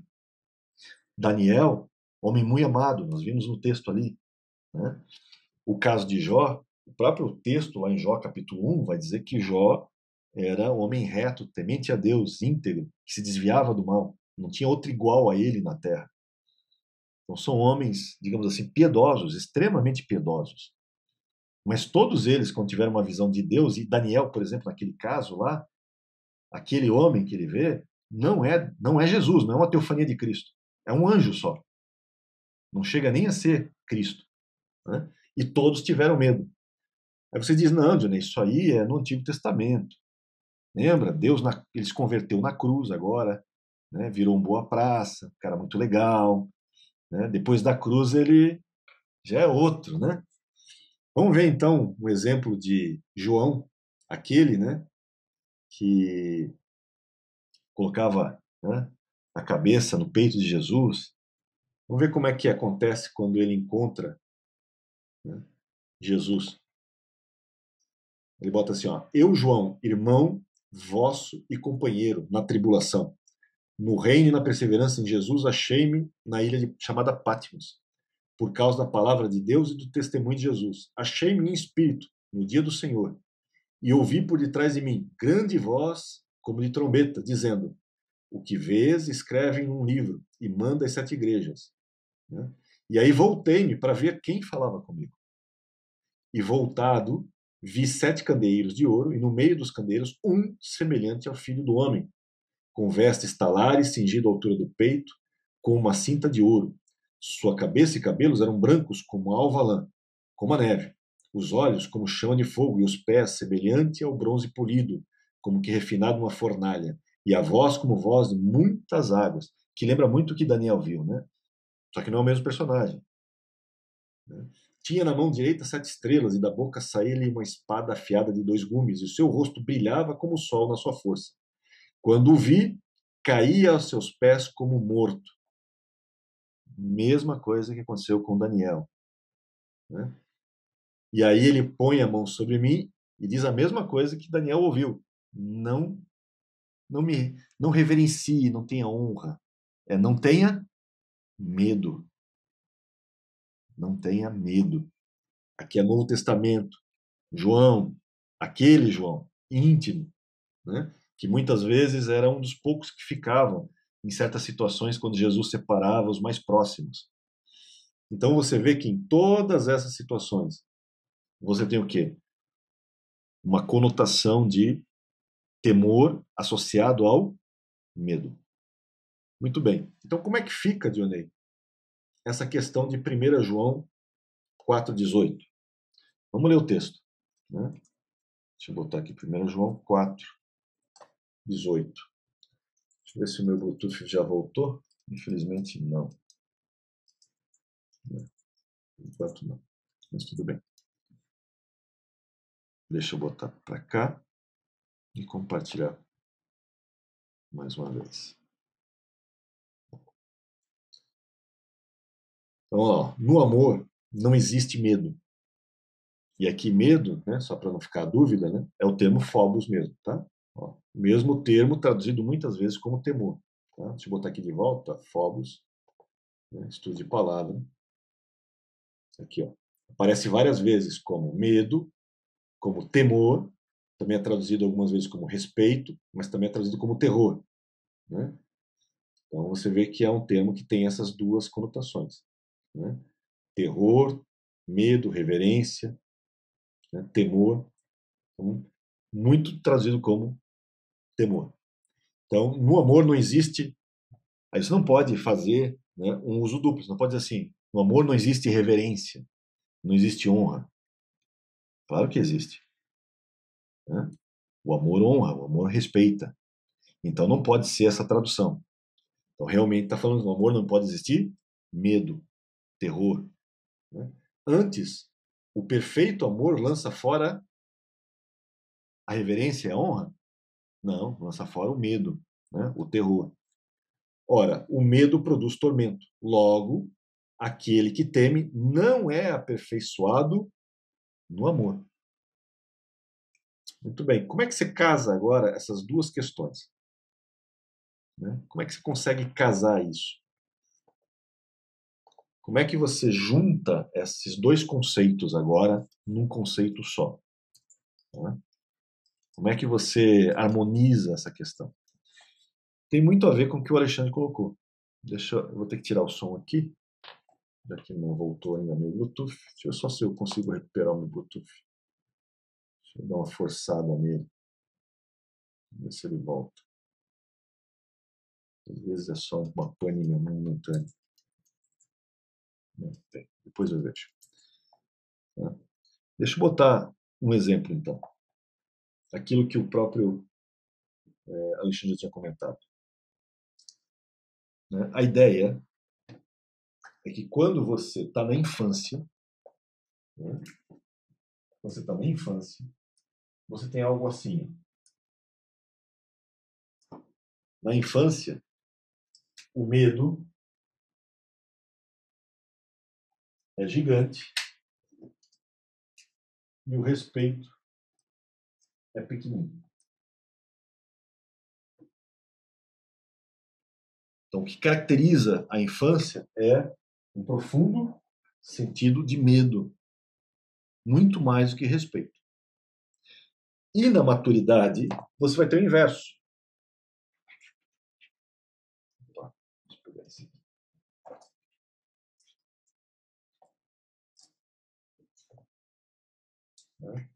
Então, na maturidade, você tem um respeito gigante, ou honra, né, como queira chamar, mas ainda existe uma pequena partícula de medo. Por quê? Vou dar um exemplo para vocês. Qual que é um apóstolo que é extremamente maduro? Cita um aí pra gente. Deixa eu só ver se meu som tá pegando. Peraí, só um pouquinho. Em tese é para estar. Alguém fala alguma coisa só para eu ouvir? Por favor, só para testar. Não ouvi, Daniel. Então acho que eu tô com problema no som.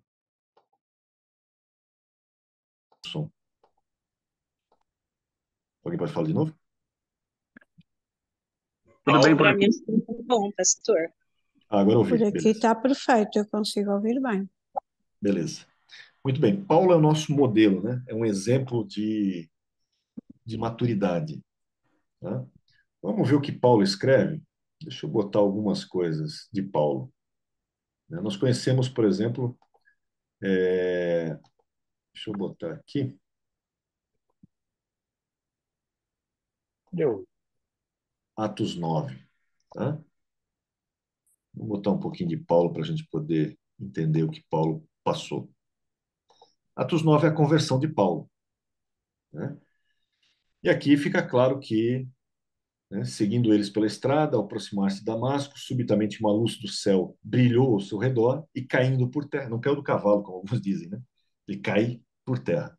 Caindo por terra, ouviu uma voz que lhe dizia: Saulo, Saulo, por que me persegues? Né? Então você vê que ele cai de medo. Ah, Né? é o cano. É que tá pesado. Opa, deixa eu só arrumar aqui, acho que o som ficou aberto aqui. Pronto. Né? Então ele cai de medo. Deixa eu voltar para cá. Né? E porque ele cai de medo, depois ele vai começar a pregar o evangelho. E quando ele começa a pregar o evangelho, ele fala o seguinte: e assim, conhecendo o temor do Senhor, né, persuadimos os homens e somos cabalmente conhecidos por Deus. E espero que também a vossa consciência nos reconheça. Então, o temor também serve aqui como uma espécie de.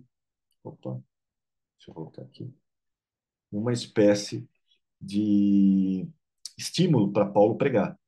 né? E ele prega estimulado pelo temor de Deus. E aí Paulo vai escrever um negócio, quer dizer, vai falar um negócio que eu acho bastante interessante. Deixa eu só achar aqui. 1 Coríntios 9, 27. Vou até pegar um pouquinho antes, só para a gente ter um contexto. Paulo fala assim, ó, todo atleta em tudo se domina. Aqueles, os atletas, para alcançar uma coroa corruptível. Nós, porém, a incorruptível. Assim corro também eu, não sem meta. Assim luto, não como desferindo golpes no ar, mas esmurro meu corpo e o reduzo à escravidão, para que, tendo pregado a outros, né, tendo eu, Paulo, pregado a outros, não venha eu mesmo a ser o quê? Desqualificado. Desqualificado, esse termo aqui, ó. Deixa eu pegar. Ó, reprovado, rejeitado, né? Tem outras versões que colocam como condenado, né? Ou seja, deixa eu pegar o léxico aqui, ó. Tá vendo? Desqualificado, desaprovado, condenado. Você acha? Vamos usar um pouquinho de inteligência emocional aqui, né? Acho que agora voltou o meu Bluetooth. Vamos usar um pouco nossa inteligência emocional. Você acha que Paulo está falando isso, né, baseado no respeito ou no medo? Quando ele escreve isso, o que você acha? Quando ele Medo. diz assim, ó, esmurro meu corpo, reduzo a escravidão, para que, tendo pregado a outros, não venha eu mesmo a ser desqualificado. Qual é o sentimento que está afligindo Paulo aí? Respeito, honra ou medo? Eu Eu acho que acredito que medo. eu acredito no respeito. Respeito para ser condenado? Tá errado. Totalmente errado na colocação. Eu acho que Não, é ele está medo. com medo. Medo. Ele está falando isso porque ele tem medo de ser condenado, de ser desqualificado. Mesmo ele tendo pregado a outros, peraí, eu vou me cuidar, porque eu tenho o quê? Temor, né? Eu tenho temor. Só que temor no sentido, nesse sentido aqui, ó. Há uma partícula de medo. Só que Paulo, como é maduro, né? O temor de Paulo está muito mais relacionado ao respeito e honra do que o medo. Mas você vê que existe nele uma partículazinha pequena ainda de medo. Por quê? Porque nós lemos lá que é o perfeito amor lança fora todo medo, né? Ou seja, perfeito amor. Só que já chegou o perfeito amor? Paulo mesmo diz: nós agora vemos como por um espelho, mas quando vier o que é perfeito, veremos face a face. Ou seja, Paulo reconhece o quê?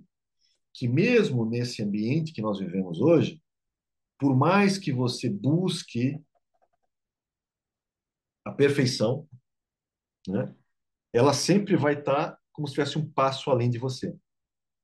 Lembra? Ele mesmo vai dizer isso lá em Filipenses 3. Deixa eu botar o texto para a gente lembrar, né? Deixa eu botar aqui, ó, Filipenses 3, o que ele diz. Aqui, ó. Não que eu já tenha recebido ou já tenha obtido o quê? A perfeição. Mas prossigo para conquistar aquilo para o que também fui conquistado por Cristo Jesus. Irmãos, quanto a mim, não julgo havê-lo alcançado, mas uma coisa faço, esquecendo-me das coisas que para trás ficam e avançando para as que estão diante de mim, prossigo para o alvo, para o prêmio da soberana vocação de Deus em Cristo Jesus. E todos, pois, que somos perfeitos, e aqui perfeitos no sentido maduro, porque Paulo acabou de dizer que não obteve ainda a perfeição, mas a maturidade ele já tem, né? Então, todos, pois, que somos, lembra que esse termo perfeito, só para você lembrar no grego, né? Ele fala também de perfeição e fala também de maduro, né? Aqui é o termo, maduro, adulto, né? Por isso que está dizendo aqui, todos nós que somos maduros, adultos, tenhamos esse sentimento. Então, Paulo aceita, né, que ele não chegou à perfeição ainda. Ele ainda está no processo, assim como nós, né? Por isso que você vai encontrar em algumas falas de Paulo essa característica do temor relacionado a medo. Por quê? Porque só é eliminado de uma vez por completo quando vier o que é perfeito. Não, mas não veio. Lembra? O texto de 1 João 4:18 diz que o perfeito amor lança fora o medo. Só que esse perfeito amor é quando você chegar à estatura de Cristo, que é um processo, né, ao qual a gente vai tentar cada vez mais entender como chegar aqui, mas lembrando sempre que você não julga alcançar. Você nunca vai chegar com Paulo e dizer, ó, Paulo, você não alcançou a perfeição, mas eu consegui. Olha para mim, Paulo. Não, sempre vou buscando, né? Porque até você pode bater no teto, mas volta. Bate no teto, mas volta, né? Você não permanece lá. Então, às vezes, tem que ficar nesse bate e volta. Por isso, né, ainda vai haver no temor uma pequena partículazinha, às vezes, de medo. Por quê? Porque a sua salvação ainda não foi completa. Você já é salvo? Sim. Completamente? Não. Essa completude da salvação vai acontecer quando você for glorificado, se Jesus vier e nós estivermos vivos, ou se você guardar a sua fé até o fim, para ser depois ressuscitado, né? E aí sim completas. Por isso que você vai encontrar, nós fomos salvos passado, nós estamos sendo salvos presente, mas seremos salvos futuro. E aí você entende Paulo quando ele fala sobre desenvolver a vossa salvação. Como é que ele fala? Já que a gente já está em Filipenses, Filipenses 2:12, o que que ele diz, ó? Assim, pois, amados meus, como sempre obedeceste, não só na minha presença, porém muito mais agora na minha ausência. Então, desenvolvei a vossa salvação com temor e tremor. Esse tremor está relacionado ao você acha o quê? Você pode até dizer, não, ele está falando assim, vai para desenvolver a salvação com reverência, com honra. E por que que o tremor está do lado? E tremor aqui não tem como inventar, não. É o ato de tremer, tremer de medo, não é tremer de reverência, de honra, de respeito. Não, é com medo e tremendo, né? Então, desenvolver a vossa salvação com temor e tremor. Ou seja, você pode, no máximo, você pode dizer o seguinte, né? Paulo está dizendo para desenvolver com reverência, honra, né, e medo. Você pode juntar as duas coisas, temor e tremor, né? Está relacionado às duas coisas. Por mais que você queira dizer, não, temor ali significa só reverência. É, e o tremor fala do quê? Então treme por quê? Treme de reverência? Treme de honra? Não cabe, gente. Então, sim, o processo de crescimento na vida cristã requer, né? Claro que sai muito mais de uma situação de medo para se tornar muito mais uma situação de respeito e honra. Mas os dois fatores fazem parte do processo, tanto aqui quanto aqui. Só que uma criança não tem maturidade para reverenciar. Tanto que uma criança no culto, por exemplo, se você não segurar, ela vai querer brincar lá no púlpito, no meio da palavra. Ela não entende a reverência do lugar. Ela simplesmente vai passar batido. Por quê? Porque é criança. Então ela vai responder muito mais a uma questão do medo do que de reverência e honra. Agora, um adulto se espera justamente o contrário, que o adulto se porte de forma correta por reverência e honra, não por causa do medo, né?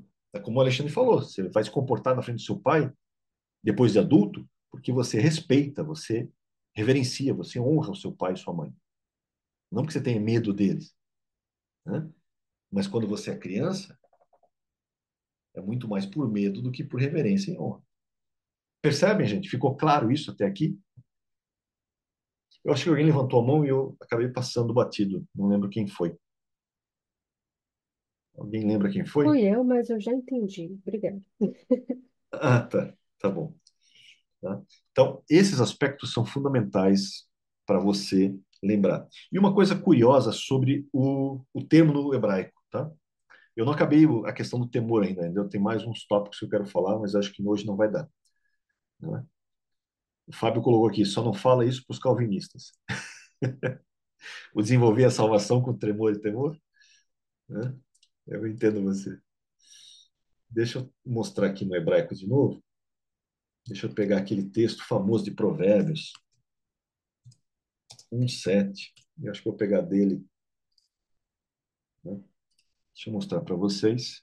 E eu já vou mostrar uma brincadeira com o hebraico aqui sobre o temor. Né? Então fala aqui, ó, o temor do Senhor é o princípio da sabedoria, né? O princípio do saber. Mas os loucos desprezam a sabedoria e o ensino. Então, temor do Senhor está relacionado à sabedoria. Né? E a palavra usada aqui, né, irá, fala justamente disso. Ó. Medo, terror, temor, mas também reverência, tá vendo? Respeito, reverência, piedade. Né? Então, sempre tem essa dupla conotação. Sempre vai ter essa dupla conotação. E aqui você vai ver as letrinhas, tá vendo? Deixa eu até preparar aqui, para a gente poder fazer essa brincadeira do hebraico que eu gosto de fazer sobre isso. Tá vendo que esse termo tem o iod, eu até vou deixar uma coisa Pastor, separada. Oi. pastor, não sei se só para mim, mas está apresentando a Bíblia ainda. Ah, sim, não, eu já vou, é que eu quero mostrar para vocês aqui, ó. Eu vou marcar, tá vendo? Tem o Ah, tá. iod. Achei que estava no quadro. Depois eu volto pro quadro aqui. Tá? Tem o iod, tem o resh, depois ali tem o aleph, né? E depois tem a letra rei. Tá? Então, se você olhar aqui no quadro, é aquela palavrinha que nós vimos lá, né? O iod, o resh, o aleph e o rei. Né? Isso aqui significa o quê? No hebraico, temor, no sentido de reverência, medo, terror, né? Honra, respeito. Então, é essa palavrinha aqui. Bem, eu vou fazer uma brincadeira com ela. Né? Eu vou fazer uma brincadeira como eu costumo fazer no hebraico. Obviamente, se eu fizesse isso no meio acadêmico, normalmente eu seria execrado por alguns. Mas, né, dá para a gente brincar. Eu vou separar esse termo aqui do iode aqui. Tá? Você já vai entender por quê. Essas letrinhas aqui, ó, Resh, Aleph e Rei, eles também significam, deixa eu pegar um texto, né, no léxico, deixa eu mostrar aqui. Acho que eu até tinha deixado separado aqui. Ó. Tá vendo? Vou pegar uns textos aqui. Você vai ver, por exemplo, assim, ó, Gênesis 3:6. Vendo a mulher que a árvore era boa, deixa eu trazer esse texto para cá.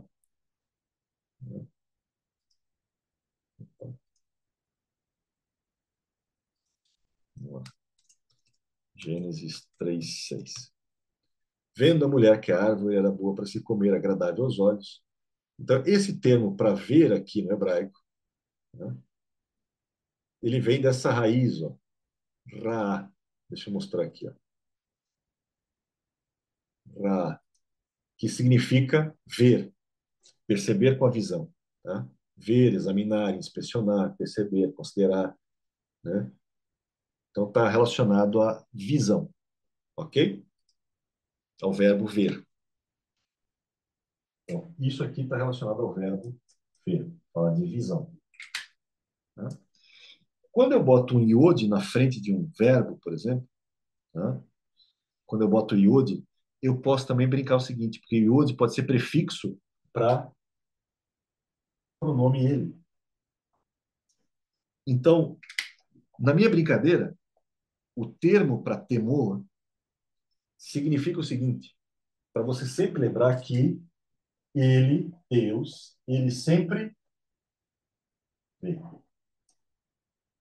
É como se fosse a essência do temor do Senhor. A essência do temor do Senhor é o seguinte: nunca esqueça isso. Ele, o Senhor, sempre vê. Sempre. Não importa onde você está, não existe buraco profundo, não existe, né, abismo que não te encontre. Não existe lugar onde você possa se esconder de Deus. Ele sempre vai te ver. E dependendo do que você quer fazer, isso pode levantar você um medo, um pavor terrível.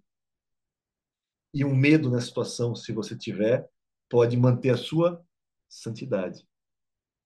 Que dependendo do que você quer fazer, e você lembrar que ele sempre está te vendo, afinal ele é o juiz que pode te julgar, né? Ou ele é o pai que pode ver a traquinagem que você quer fazer, e ele pode te corrigir e até açoitar.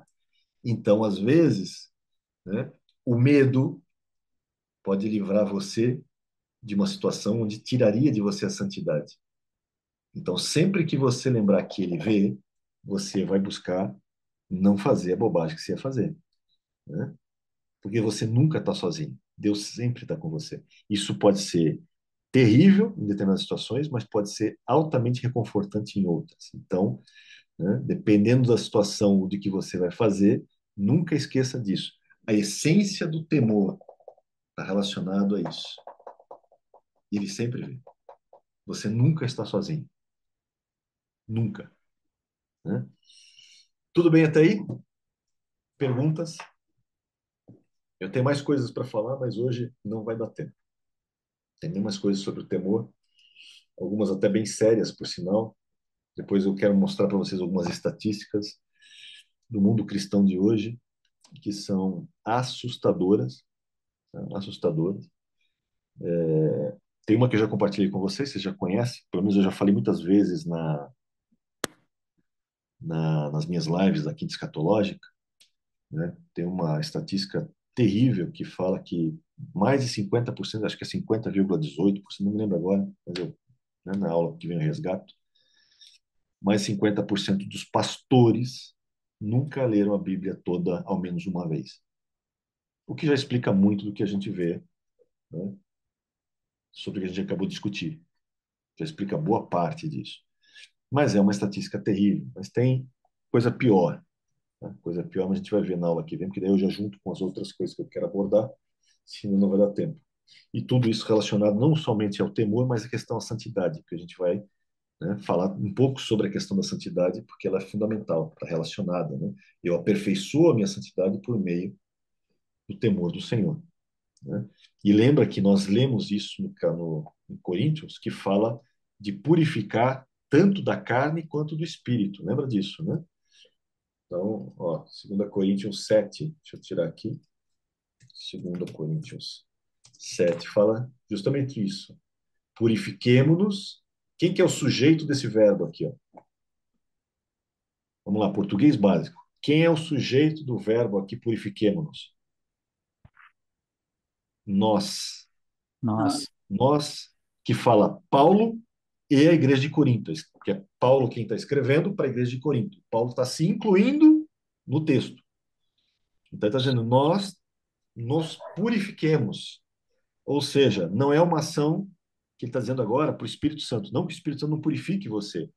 Não que você não tenha sido santificado pelo sangue de Cristo. Mas existe o quê? Existe uma parte onde eu sou o sujeito desse verbo. Ou seja, não é somente o Espírito Santo que me purifica. Eu também purifico a mim mesmo de toda impureza, tanto na carne quanto no espírito. Porque tem uns loucos aí que estão dizendo que eu posso, na carne, eu posso pecar à vontade, porque eu já fui salvo no espírito. Então eu posso pecar à vontade na carne, que não tem problema nenhum. O problema é que o texto bíblico não diz isso. E se você duvida disso, 1 1 Coríntios João, 6,18, né? Fala sobre isso, né? Que todo pecado que então, comete fora do corpo simplesmente pecou, mas aquele que peca contra o corpo peca diretamente a Deus. exatamente. A gente já Mas explicou tudo. um texto mais direto, 1 João 3,3. A si mesmo se purifica todo o que nele tem esta esperança, assim como ele é puro.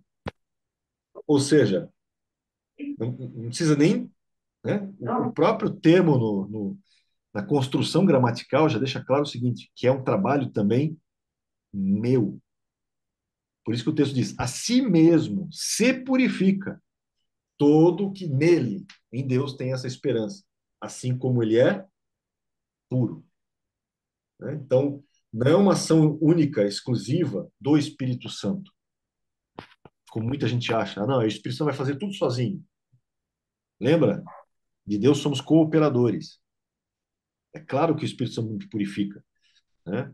É claro que eu fui santificado pelo sangue de Cristo, mas isso não impede de que eu seja o sujeito do verbo para agir dessa forma. Por isso que o texto diz: a si mesmo se purifica todo que nele tem essa esperança. Ou seja, não é uma ação única e exclusivamente de Deus. Não, eu tenho ação nesse processo. Lado a lado, eu contribuo, eu coopero com a graça de Deus, agindo da mesma forma. Ok?